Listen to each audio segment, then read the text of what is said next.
محمد وآل محمد.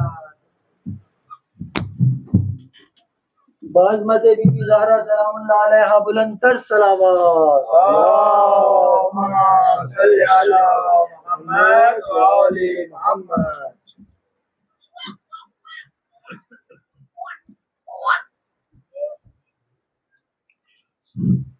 لا حول ولا قوة إلا بالله العلي العظيم.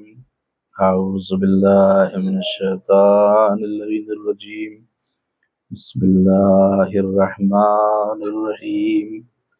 الحمد لله رب العالمين، والجنة للموحدين والمؤمنين، والنار للعاصين والملحدين والكافرين والمنافقين والمشركين.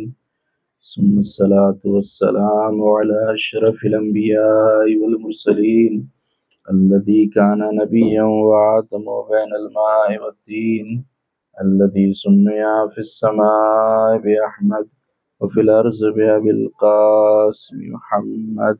اللهم صل على محمد وآل محمد.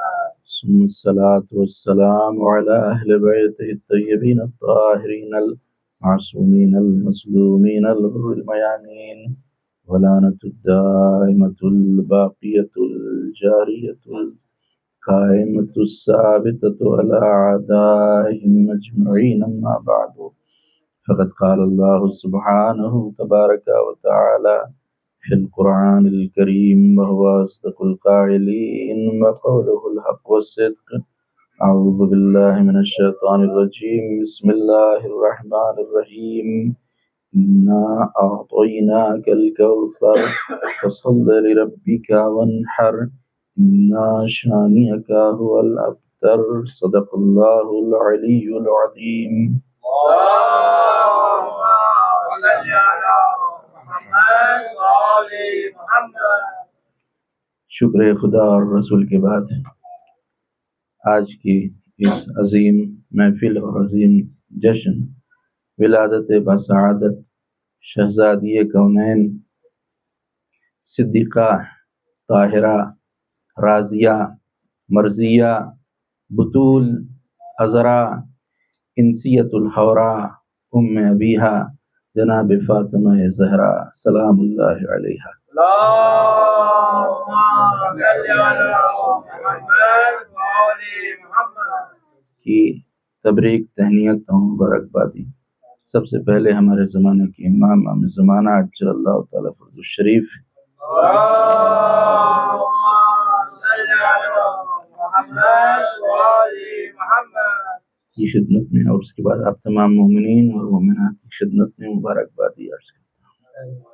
اور ساتھ ہی ساتھ کیونکہ آج کی تاریخ 20 جمادی الثانی کی تاریخ ہے، ایسے تو دوسری تاریخ ایک دنیا میں منائی جاتی ہے مدرس ڈے کی، لیکن جب ایران میں انقلاب آیا تو آیت اللہ خمینی نے یہ فرمایا کہ اگر کسی دن کو مدرس ڈے کے روپ میں منایا جا سکتا ہے تو 20 جمادی الثانی کی تاریخ ہے.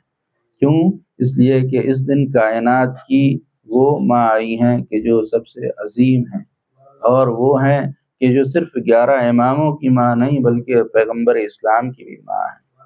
اسی لیے آج ہم اپنی تمام ماؤں بہنوں اور بیٹیوں کو بھی ہیپی مدرس ڈے کہتے ہیں، جو پردے میں بیٹھی ہوئی ہیں اور جو آن لائن سن رہی ہیں. تمام ماؤں بہنوں کے لیے آج کے دن ضروری ہے ہمارے لیے کہ اپنی ماؤں کا شکریہ ادا کریں اور ان کی جو محنتیں ہیں اور ان کی جو مشقتیں ہیں انہیں قدر کی نظر سے دیکھیں اور ان کی عزت اور احترام کے قائل ہوں.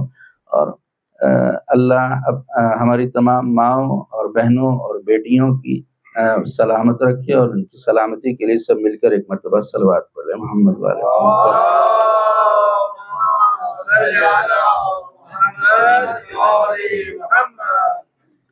اور آج کی شب میں شب جمعہ بھی ہے. خاص دعا یہ ہے کہ پروردگار جتنی بھی عورتیں ہیں، کیونکہ عورت مکمل اس وقت ہوتی ہیں کہ جب ماں بنتی ہے تو عورت کا جو وجود ہے مکمل ہو جاتا ہے. تو جتنی بھی خواتین ہمارے سننے والے اور یہاں پر حاضرین میں سے اور آڈینس غائبین میں ہیں، نعمت اولاد سے محروم ہے، جن کی جھولیاں خالی ہے، شہزادی کونین کے صدقے میں اللہ ان کی گودیوں کو بھر دے، اور اس دنیا میں ہمارے دلوں میں شہزادی کونین کی معرفت اور ان کی محبت میں اضافہ فرما۔ قرآن مجید کے جس سورہ کی تلاوت کیا ہے، یہ سورہ آپ سب کو حفظ ہے، اور ہم سب قرآن مجید کے اندر جب بھی نماز پڑھتے ہیں تو نماز میں اس سورہ کی تلاوت ضرور کرتے ہیں۔ قرآن مجید کا اگر دیکھیں تو 114 سوروں میں جو سب سے بڑا سورہ ہے وہ سورہ بقرہ ہے، اور سب سے مختصر ترین سورہ سورہ کوثر، کہ جس میں صرف 3 آیتیں ہیں، اور اللہ نے اس سورہ میں 3 قافیوں کو بھی استعمال کیا۔ شعراء تشریف فرما ہے 3 قافیے ہیں، پہلا قافیہ ہے کوثر، دوسرا قافیہ ہے ونہر، اور تیسرا قافیہ ہے ابتر۔ اللہ کہہ رہا ہے کہ ان اعطیناک الکوثر، اے میرے نبی ہم نے آپ کو کوثر عطا کیا، تو اب کیا کریں اس کے بدلے میں؟ فصل لربک وانحر، بس اس کے شکرانے کے طور پر آپ نماز پڑھیے اور قربانی دیجئے۔ ان شانئک هو الابتر، جو لوگ آپ کو ابتر کہہ رہے ہیں، مقتول نسل کہہ رہے ہیں، ان کی ہی نسل نہیں چلے گی، ان کا ہی ونش آگے نہیں بڑھے گا کہ جو لوگ آپ کو ابتر کہہ رہے ہیں۔ تو سورہ کوثر کے لیے ملتا ہے کہ عرب میں بہت بڑے بڑے شعراء تھے، اور بہت بڑے بڑے بند اور قصیدے اشعار کی عربی میں کہا کرتے تھے، اور جب کوئی شاعر قصیدہ کہتا تھا تو خانہ کعبہ کی دیوار کے اوپر لٹکا دیا جاتا تھا، آویزاں کر دیا جاتا تھا، اور وہ لٹکا رہتا تھا جب تک کہ اس سے بہتر کوئی قصیدہ نہ کہہ دے۔ جب اس سے بہتر کوئی قصیدہ کہہ دیتا تھا تو پھر اس کا قصیدہ ہٹا کے اسے لگا دیا جاتا تھا۔ لہٰذا جب سورہ کوثر نازل ہوا تو ہسٹری میں ملتا ہے کہ پیغمبر اسلام نے رات کے وقت خانہ کعبہ کے اوپر سورہ کوثر کو آویزاں کر دیا۔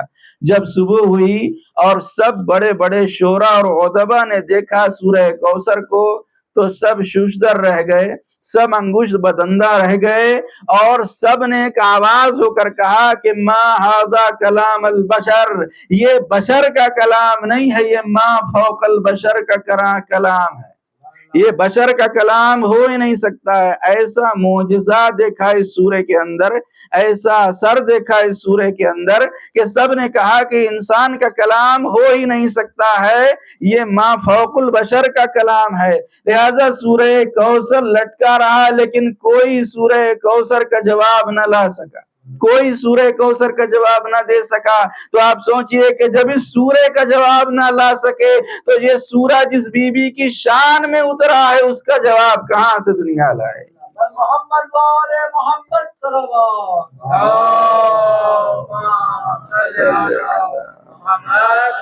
علیہ۔ تو 3 آیتیں اللہ نے اس سورہ کے اندر نازل کی، اور اللہ نے آواز دی کہ میرے نبی ہم نے آپ کو کوثر عطا کیا۔ اب یہاں پر ایک اور شان نزول اس سورہ کا دیکھ لیں کہ اس سورہ نازل کیسے ہو، یعنی بیک گراؤنڈ اس سورہ کا کیا ہے۔ تو شان نزول میں ملتا ہے کہ اللہ نے اپنے آخری نبی حضرت محمد مصطفیٰ صلی اللہ علیہ وآلہ وسلم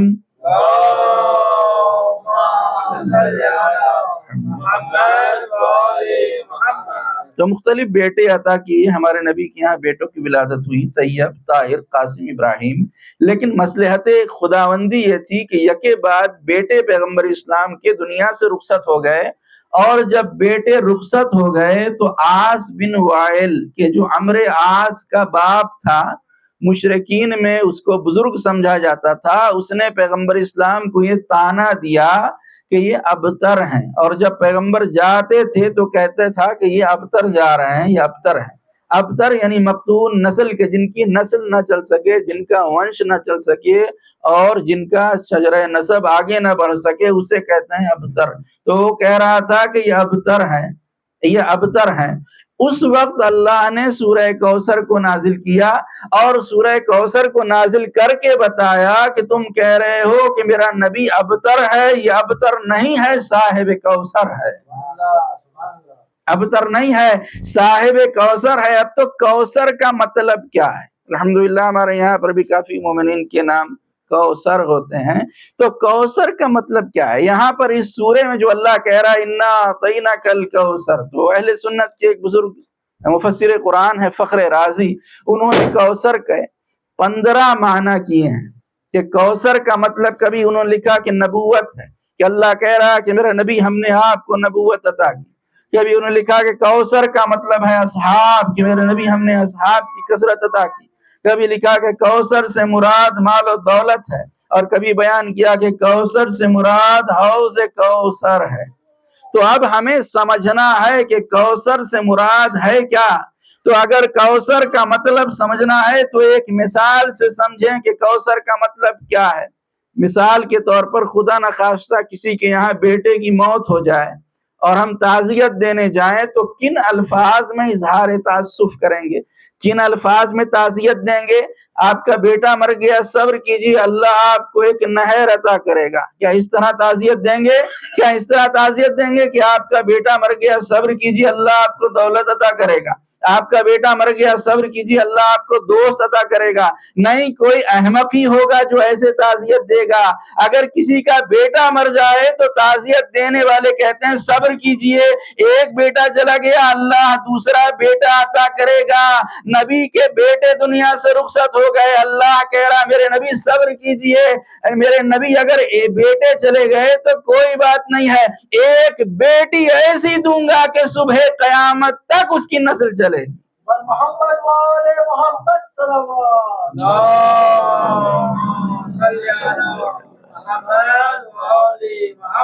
تو کوثر سے مراد ہے نسل کثیر۔ اور آج ان لوگوں کے لیے بھی جواب ہے کہ جب بیٹی پیدا ہوتی ہے تو لوگ منہ بنا لیتے ہیں، اور لوگ جیسا کہ عرب میں بھی دستور تھا کہ ذلہ مسودم وہوا کظیم، ذلہ وجہ مسودم، ان کا چہرہ خون اتر جاتا تھا آنکھوں میں اور چہرہ کالا ہو جاتا تھا، بیٹی کی ولادت ہوتی تھی۔ اس وقت جب بیٹی کو ننگو آر کا ذریعہ سمجھتے تھے، لڑکی اگر پیدا ہو گئی تو انسان جا کے زندہ درگور کر دیا کرتا تھا، وہ سب تاریخوں میں تفسیر قرآن موجود ہے۔ اور اس زمانے میں اللہ بیٹی کو عطا کر کے یہ بتا رہا ہے کہ یاد رکھنا کہ بیٹیاں سب کے مقدر میں کہاں ہوتی ہیں، گھر خدا کو جو پسند آئے وہاں ہوتی ہیں۔ نعرہ حیدری یاری یاری یاری مدد حق حیدر۔ اسی لیے حدیث میں ہم نے خود دیکھا ہے کہ روایت میں آیا ہے کہ اگر آپ کے پاس بیٹی نہیں ہے تو دعا کیجئے کہ اللہ مجھ کو بیٹی عطا کر دے۔ بیٹے کے لیے نہیں آیا کہ بیٹے کے لیے دعا کریں، لیکن سب جب ہاتھ اٹھاتے ہیں تو دعا بیٹے کے لیے ہی کرتے ہیں۔ لیکن روایت میں یہ آیا ہے، روایت میں یہ وارد ہوا ہے کہ اگر بیٹی نہیں ہے تو اللہ کی بارگاہ میں دعا کیجئے کہ اللہ مجھے بیٹی عطا فرما دے۔ تو کیوں؟ وجود زن سے ہے تصویر کائنات میں رنگ۔ اگر یہ کائنات چل رہی ہے تو خواتین کے دم سے ہی تو چل رہی ہے۔ اگر خواتین نہ ہوتی، اگر عورتیں نہ ہوتی تو یہ کائنات چل بھی نہ پاتی، اور کائنات کا جو قافلہ ہے یہ آگے نہ بڑھ پاتا۔ لہٰذا اللہ نے آواز دیا کہ میرے نبی ہم آپ کو ایک ایسی بیٹی عطا کر رہے ہیں کہ اب صبح قیامت تک ان کی نسل چلتی رہے گی، اور جو لوگ آپ کو ابتر کہہ رہے ہیں ان کی ہی نسل نہیں چلے گی۔ اور آج بھی پوری دنیا میں دیکھ لیے، دنیا کے گوشے گوشے میں، کونے کونے میں، چپے چپے میں، پوری دنیا میں عابدی کی شکل میں، رضوی کی شکل میں، اولاد فاطمہ کی شکل میں نسل کثیر آج بھی جاری و ساری ہے۔ یہ اللہ کا وعدہ ہے، یہ اللہ کہہ رہا ہے کہ آپ کی نسل چلے گی تو اب صبح قیامت تک نسل چلنے والی ہے۔ لہٰذا اللہ نے جب شہزادی کونین کے نور کو اس دنیا میں بھیجنا چاہا تو دیکھیں اللہ نے کتنا اہتمام کیا ہے۔ اللہ نے ایسے ہی نہیں بھیجا شہزادی کونین کے نور کو، حضرت آدم سے لے کر آخری نبی تک، حضرت آدم سے آخری نبی کے نور کو، جو پنجتن کا نور تھا، اللہ نے پنجتن کے نور کو، پیغمبر اسلام کے نور کو، امام حسن، امام حسین، مولا علی کے نور کو حضرت آدم کی پیشانی میں اللہ نے رکھا تھا، اور حضرت آدم کی پیشانی سے یہ نور منتقل ہوتا رہا اصلاب طاہرہ اور حام مطہرہ میں، جیسا کہ ہم زیارت وارثہ میں بھی گواہی دیتے ہیں کہ ہم گواہی دیتے ہیں کہ آپ کا نور اصلاب طاہرہ اور حام مطہرہ سے ہوتا ہوا آیا۔ تو یہ پنجتن کا نور آیا، لیکن سب کے ایک کے بعد ایک نبیوں سے منتقل ہوتا ہوا آیا، لیکن صرف یہ نور شہزادی کونین تھا، کہ جس کو اللہ نے کسی نبی کی پیشانی میں نہیں رکھا، کسی ولی کی پیشانی میں نہیں رکھا، کسی وصی کی پیشانی میں نہیں رکھا، بلکہ اللہ نے اس نور کو ڈائریکٹ پیغمبر اسلام کے صلب میں منتقل کیا۔ اب دیکھیے اللہ نے کیسا اہتمام کیا ہے اس نور کو دنیا میں نازل کرنے کے لیے۔ اللہ کو جب کبھی کوئی مقدس کتاب نازل کرنا ہوئی تو اللہ نے نبی سے کہا موسیٰ اگر توریت چاہیے تو کوہ طور پر آنا ہوگا۔ حضرت موسیٰ توریت لینے کے لیے کوہ طور پر گئے تو توریت ملی۔ عیسیٰ اگر انجیل چاہیے تو کوہ اکلیل پر آنا ہوگا۔ حضرت عیسیٰ کوہ اکلیل پر گئے تو انجیل ملی۔ اسی طرح سے حضرت داؤد کو زبور ملی تو اللہ نے بلایا آؤ اور کتاب لے جاؤ۔ لیکن جب قرآن کے نزول کا وقت آیا تو اللہ نے جبریل سے کہا کہ جبریل یہ نبی صرف میرا نبی ہی نہیں ہے بلکہ میرا محبوب بھی ہے، تو اب اس شک میں نہ رہنا کہ میں اپنے نبی کو زحمت دوں گا کہ میرا نبی کتاب لینے آئے، نہیں، اب تم دیکھو جہاں جہاں میرا نبی ہے وہاں وہاں آیتوں کو لے کر جاؤ۔ اگر نبی گھر میں ہے تو آیت کو گھر میں لے کر جاؤ، اگر نبی حضر میں ہے تو آیت کو حضر میں لے کر جاؤ، اگر نبی سفر میں ہے تو آیت کو سفر میں لے کے جاؤ، اگر نبی میدان میں ہے تو آیت کو میدان میں لے کر جاؤ، اگر نبی میدان جہاد میں ہے تو آیت کو میدان جہاد میں لے کر جاؤ، آیت تطہیر کو لے کر جاؤ، آیت ولایت کو لے کر جاؤ، آیت بلغ کو لے کر جاؤ، آیت تطہیر کو لے کر جاؤ، جہاں جہاں میرا نبی ہے وہاں وہاں آیت کو لے کر جاؤ۔ تو یہ قرآن ہے جس کے لیے اللہ کہہ رہا ہے جبریل تم لے کر جاؤ۔ لیکن جب نور زہرا کو نازل کرنا ہوا تو اللہ نے آواز دی تحفہ زہرا نہ بھیجوں گا کبھی جبریل سے، اے محمد اس کی خاطر تم کو آنا چاہیے۔ محمد والے محمد صلی اللہ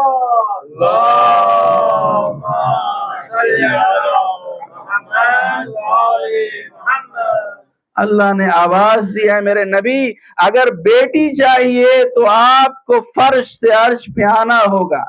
اور یہ وہی موقع تھا کہ جب ہمارے نبی معراج پر گئے تھے، اسی وقت تو نور زہرا اللہ نے دیا تھا۔ اس لیے خطیب کا مشہور جملہ ہے، وہ کہتے ہیں کہ جس سفر میں نبی کے جس سفر میں مقصد فاطمہ ہو اسے معراج کہتے ہیں، کہ جس سفر میں مقصد نور زہرا ہے۔ لہذا تاریخ میں ملتا ہے کہ پیغمبر اسلام 3 مرتبہ تین لوگوں کے استقبال کے لیے گئے، اس کے علاوہ کسی کے استقبال، کسی کے ویلکم اور کسی کو بے وینو کرنے کے لیے پیغمبر اسلام نہیں گئے۔ صرف 3 مرتبہ 3 موقع ایسا ملتا ہے۔ پہلا موقع تھا کہ جب نور زہرا کو لینا ہوا تو اللہ نے کہا نبی آپ کو استقبال کے لیے آنا ہوگا۔ پیغمبر اسلام خود استقبال کے لیے معراج پر گئے۔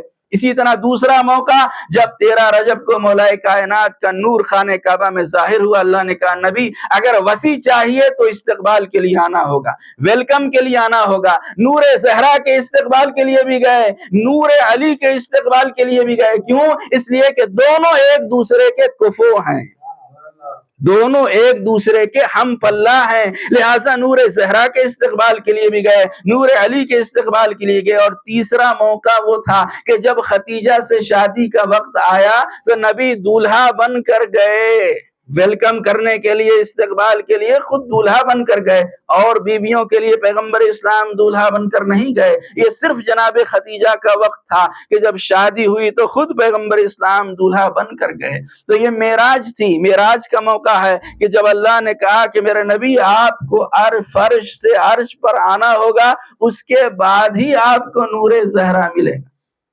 لہٰذا پیغمبر اسلام چلے ہیں، اور جب پیغمبر اسلام چلے ہیں معراج کی شب تو تاریخ میں قرآن مجید کے اندر ہی موجود ہے کہ دنا فتدلی فکانا قاب قوسین او ادنی۔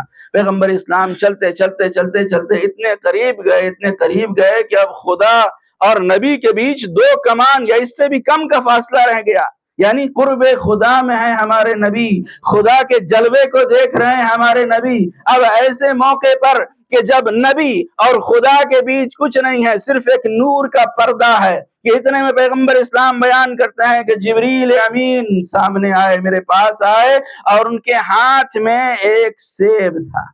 وہ سیب کہ جو اللہ نے حجاب در حجاب بیت المستور میں جنت کے اندر رکھا تھا، وہ سیب جبریل نے مجھے یہ سیب عطا کیا، سیب دیا، تو میں نے پوچھا کہ جبریل یہ کیا ہے؟ تو جبریل نے کہا کہ اللہ کے نبی، اللہ کا تحفہ ہے آپ کے لیے، ایسا کہ اللہ نے قرآن مجید میں کہا کہ وَلَسَوْفَ يُعْطِيكَ رَبُّكَ فَتَرْضَىٰ، اے میرے نبی، دوسرے انبیاء کے لیے آپ دیکھیے ہر نبی نے کچھ نہ کچھ مانگا ہے، موسیٰ مانگ رہے ہیں اللہ سے کہ تجھے دیکھنا چاہتا ہوں، عیسیٰ گئے چوتھے آسمان پر اور وہیں پر اللہ نے روک لیا، اسی طرح سب نے مانگا ہے، مگر پیغمبر اسلام نے خود سے کچھ نہیں مانگا، بلکہ اللہ نے خود کہا وَلَسَوْفَ يُعْطِيكَ رَبُّكَ فَتَرْضَىٰ، اے میرے نبی ہم آپ کو عنقریب ایسی چیز عطا کریں گے کہ آپ راضی ہو جائیں گے، ایسی چیز عطا کریں گے۔ تو اللہ نے کیا عطا کیا؟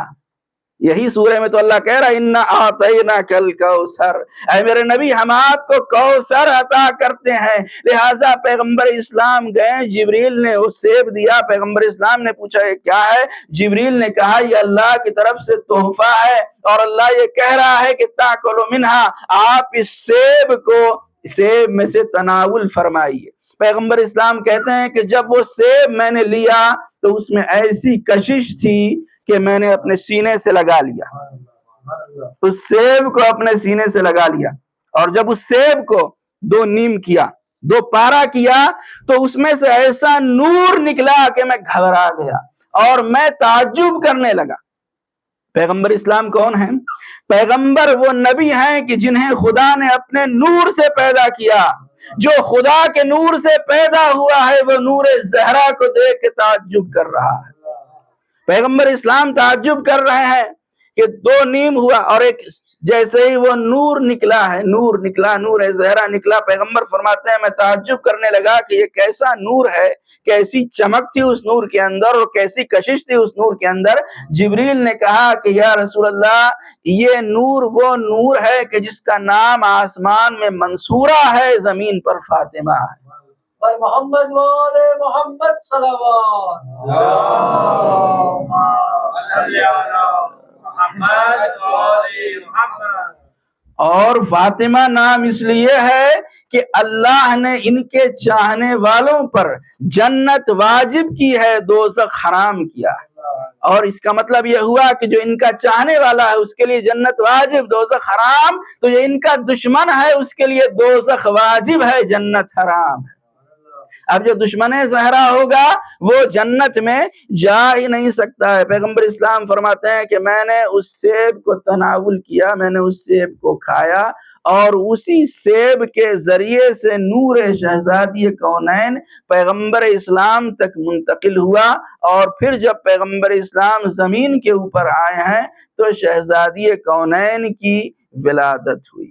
تو اللہ نے یہ شرف عطا کیا ہے کہ آپ کو اللہ نے معصومہ بنایا۔ آپ کہیں گے معصومہ تو حضرت مریم بھی ہیں، ہاں حضرت مریم بھی معصومہ ہیں، لیکن جس کے لیے قرآن مجید نے کہا ان اللہ اصطفاک وطہرک واصطفاک علی نساء العالمین، ہے مریم اللہ نے آپ کو چن لیا، طہرک معصومہ بنایا، اللہ نے پاک کر دیا۔ تو حضرت مریم بھی معصومہ ہے، لیکن مریم کی عصمت کے لیے صرف لفظ طہرک آیا ہے، اور شہزادی کے لیے پوری آیت تطہیر نازل کی ہے۔ محمد والے محمد صلوات، اللہم صلی علی محمد والے محمد۔ تو یہ عظمت ہے شہزادی کونین کی، اور یہ فضیلت ہے کہ جنہیں اللہ نے کسی بھی نبی کے صلب میں نہیں رکھا، اور یہ عظمت شہزادی کونین کو یہ عطا کی اللہ نے کہ کائنات میں اتنے انبیاء بھیجے، اتنے ائمہ اللہ نے بھیجے، اتنے اوصیاء اولیاء بھیجے، لیکن کہیں بھی دونوں کو، شوہر بھی معصوم ہو زوجہ بھی معصومہ ہو، کہیں نہیں ملے گا سوائے اس ایک جوڑے کے۔ یہ ایک ایسا جوڑا ہے روئے زمین کے اوپر، شوہر بھی معصوم ہے، زوجہ بھی معصومہ ہے، شوہر کے پاس بھی عصمت مطلقہ ہے، زوجہ کے پاس بھی عصمت مطلقہ ہے، شوہر کے پاس بھی عصمت تامہ ہے، زوجہ کے پاس بھی عصمت تامہ ہے۔ آئیے اس موقع پر چند اشعار کے ذریعے ساز اپنی بات کو تمام کریں۔ شاعر کہتا ہے کہ جلووں کی ردا نور کی چادر زہرا، جلووں کی ردا نور کی چادر زہرا، معراج ہے منظر پس منظر زہرا۔ معراج ہے منظر، پس منظر زہرا، اور ایک وقت میں 40 جگہ تھے حیدر، ایک وقت میں 40 جگہ تھے حیدر، موجود ہیں ہر فرش عزا پر زہرا۔ نعرہ حیدری، یا علی محمد وآل محمد صلوات، اللہم صلی علی محمد وآل محمد۔ موجود ہیں ہر فرش عزا پر زہرا۔ اور اس کے بعد دیکھیے گا کہ جس نے در بطول پہ سجدہ نہیں کیا، جس نے در بطول پہ سجدہ نہیں کیا، خالق نے اس کا سر کبھی اونچا نہیں کیا۔ جس نے در بطول پہ سجدہ نہیں کیا، خالق نے اس کا سر کبھی اونچا نہیں کیا، اور جس نے جھکایا سر در بنت رسول پر، جس نے جھکایا سر در بنت رسول پر، اللہ نے کبھی اسے رسوا نہیں کیا، اللہ نے کبھی اسے رسوا نہیں کیا۔ اور کھاتا رہے گا ٹھوکریں اب زندگی تمام، کھاتا رہے گا ٹھوکریں اب زندگی تمام، تو نے علی کو چھوڑ کے اچھا نہیں کیا، تو نے علی کو چھوڑ کے اچھا نہیں کیا۔ اور کس طرح سے ملے گی تمہیں نعمت نجات، کس طرح سے ملے گی تمہیں نعمت نجات، تم نے غدیر خم پہ بھروسہ نہیں کیا، تم نے غدیر خم پہ بھروسہ نہیں کیا۔ اور عالم یہ ہے کہ بھاگ رہی ہے سپاہ شام، عالم یہ ہے کہ بھاگ رہی ہے سپاہ شام، عباس نے ابھی کوئی حملہ نہیں کیا، عباس نے ابھی کوئی حملہ نہیں کیا، اور پوری طرح مٹا دیا نام یزیدیت، پوری طرح مٹا دیا نام یزیدیت، زینب نے کوئی کام ادھورا نہیں کیا، زینب نے کوئی کام ادھورا نہیں کیا۔ اور آخری اشعار ہیں کہ زہرا تیری جاگیر ہے جنت بھی فدک بھی، زہرا تیری جاگیر ہے جنت بھی فدک بھی، یہ جبل یہ اشجار یہ پانی بھی فلک بھی، یہ جبل یہ اشجار یہ پانی بھی فلک بھی، اور شوہر کی طرف سے ہے غلامی میں ملک بھی، شوہر کی طرف سے ہے غلامی میں ملک بھی، بی بی تیرے حق مہر میں شامل ہے نمک بھی، بی بی تیرے حق مہر میں شامل ہے نمک بھی، اور بس تیری زمینوں پہ بسی جاتی ہے دنیا، بس تیری زمینوں پہ بسی جاتی ہے دنیا، صدیوں سے فقط تیرا نمک کھاتی ہے دنیا۔ محمد وآل محمد صلوات، اللہم صلی علی محمد وآل محمد۔ آئیے بابرکت رات ہے، دعاؤں کی قبولیت کی شب ہے، اللہ کی بارگاہ میں دعا ہے پروردگارہ شہزادی کونین جناب سیدہ کے صدقے میں ہماری دعاؤں کو اپنی بارگاہ میں شرف قبولیت عطا فرما، ہم میں جو لوگ پریشان حال ان کی پریشانیوں دکھ اور تکلیفوں کو دور فرما، جو مقروض ہیں ان کا قرضہ خزانہ غیب سے عطا فرما، جو بیمار ہیں انہیں شفا عاجل و کامل عطا فرما، جو بے روزگار ہیں انہیں برسر روزگار فرما، جو برسر روزگار ہیں ان کے رزق اور روزی میں خیر و برکت عطا فرما، جن لوگوں نے التماس سے دعا کہا ہے اللہ ان کی تمام حاجتوں کو پورا فرما۔ پروردگارہ ہم سب کو، ہماری ماں اور بہنوں کو شہزادی کونین کی سیرت اور سنت پر چلنے کی توفیق عطا فرما۔ پروردگارہ ہم سب کو دنیا میں شہزادی کونین کی محبت پر اور آخرت میں شہزادی کونین کی شفاعت نصیب فرما۔ ہم سب کو جنت البقیع کی زیارت نصیب فرما، جنت البقیع کی تعمیر کے لیے حالات کو جلد از جلد فراہم فرما۔ پروردگارہ ہمارے والدین کو صحت و سلامتی کے ساتھ طول عمر عطا فرما۔ پروردگارہ پرچم اسلام کو سربلندی اور شرف عطا فرما، پرچم کفر و نفاق کو سرنگوں فرما، دشمنان اسلام کو نیست و نابود فرما۔ پروردگارہ ہمارے مولا و آقا ہمارے سید و سردار امام زمانہ کے ظہور میں تعجیل فرما، ہم سب کو اپنے مولا و آقا کے مخلص غلاموں و جانثاروں میں شمار فرما۔ اللہم اغفر للمؤمنین والمؤمنات والمسلمین والمسلمات الاحیاء منہم والاموات، تابع بیننا و بینہم بالخیرات انک مجیب الدعوات انک علی کل شیء قدیر۔ اللہم صلی علی محمد وآل محمد۔